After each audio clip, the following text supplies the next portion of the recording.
Minglaba and Happy Dijan. It's really nice to see you all again. I haven't posted any videos for the past few weeks because I have been absolutely swamped with schoolwork and exam. But now that I'm finally free, I feel it's only fair that I produce a video for you all. So, without further ado, this time I'll be reviewing The Bed and Breakfast Star by Jackie Levelson.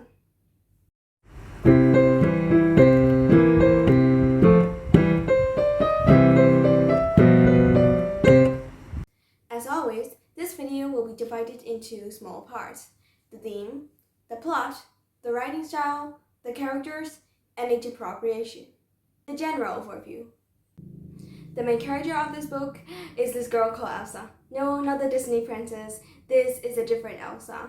She has had a pretty rough life so far, where her family move and change houses a lot, which is probably because of the unstable financial income.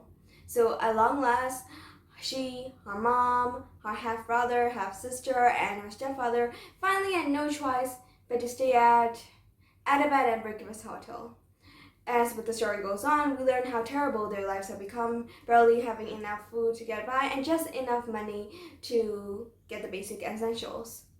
Elsa, unlike pretty much nearly the rest of her family, tries hard not to let this affect her and instead cracks jokes all the time in order to make everyone cheer up and because she wants to be a comedian one day, even though her jokes more or less got more groans than laughs. As the story goes on, we learn how she searched for new friends, she has trouble at school, the family trouble she experienced, not to mention the new living conditions.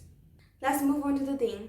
The theme of the story is probably family, hardship, and friendship. And I think the book tackled those pretty well. This is one of those less serious ones regarding those topics, and yet the story managed to keep itself heartwarming and yet at the same time keep its comedic aspects.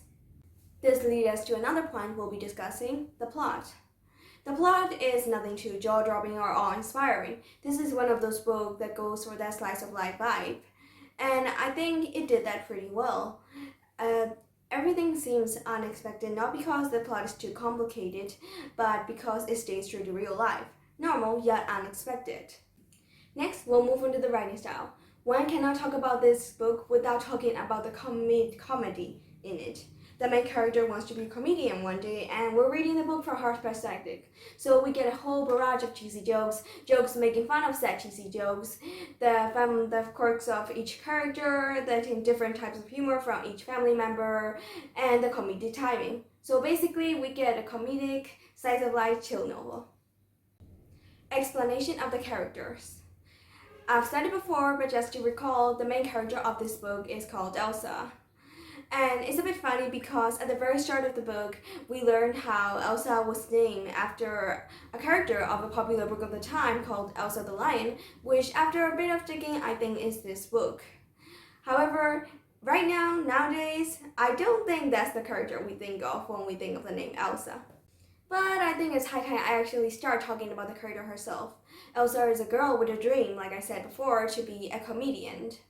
And you'll just get the fact repeated over and over in the book because it's just all over the book where she'll want to be a comedian all the time is talked about. So yeah, deal with it what you will.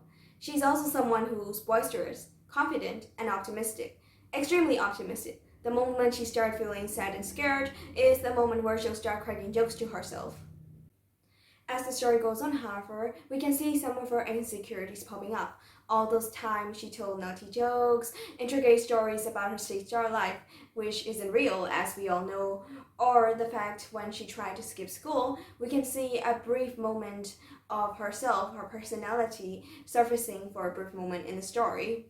And we also learned that just because she was always changing houses all the time and always moving schools, she never had a proper education and therefore lagged far behind her peers despite being clever and smart naturally. So in the end, I feel that the character is really well done. On a much brighter note, however, her insistence on telling jokes whenever a camera crew pops up despite the situation requiring of the opposite emotion is just really funny and embarrassing to even read the paragraphs for me. The other characters, of course, consist of her family. We'll talk about her sister and brother first. Her half-sister Pippa is absolutely adorable. She's the shy, weird, obedient, and good girl of the story. And though she mostly serves as a reminder to Elsa about her responsibility, she is also the go-to converso for Elsa, as she always keeps her sister company and likes to laugh at her jokes despite not understanding them. She also does a little bit of growing up as a subplot, and that by the end we can see that she's not copying what her sister does, but choosing things for herself.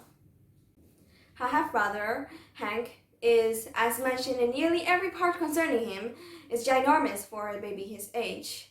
And there's not really much to say about Hank concerning the fact that he's still a baby and therefore does not have a deep emotional personality yet.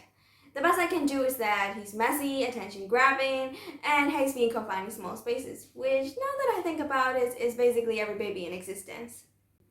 Elsa's mom is kind of a complex character. She just wants the best for her children even though she lacks the capability to give it to them. And as the story goes on, we can see a highly spirited personality popping out as she either orders everyone to do what to do or storming to the home office nearly every day in order to acquire a better home. And even though her living conditions aren't exactly the best, she still keeps up her standard and wants her children to become clean and dutiful. Now the most interesting character comes up, Meg. Because remember how I said that Elsa's sister and brother are actually half-siblings? Well, that's because they only share the same mom. Elsa's original dad ran off to who knows where and escaped the responsibility he's supposed to take. Elsa, being the absolute role model we all should look up to, does not care about the whereabouts of her dad and stays with her mom. However, we can clearly see that she doesn't like her stepdad either by the way she keeps calling him by his first name or the fact that she keeps insulting whenever she has a chance. Her friend Naomi is the person she meets at the hotel, and overall the friendship between them is really nice given how opposite personalities they have. There's also another friend whose name we never know because the book only ever acknowledges him as Funny Face. And even though they don't really get on that well at the start, they quickly chum up soon enough and become the rule breakers. There were also, of course, many other characters that influenced the story, including Mrs. Hoover, the manager, switchboard, and bunny lady, and many more. However, despite influencing nearly every bit of the family's life, their role is very little in terms of the story. And last of all, age appropriation. This book is said to be for people around the age 8 to 12 years old by Amazo. And this book for me is a fantastic read. It's not a heart-wrenching masterpiece or anything like that, but it's a simple, fun little book that you can read while resting under a tree. So comedian or not comedian, you can now go enjoy a fine Sunday afternoon while reading this book.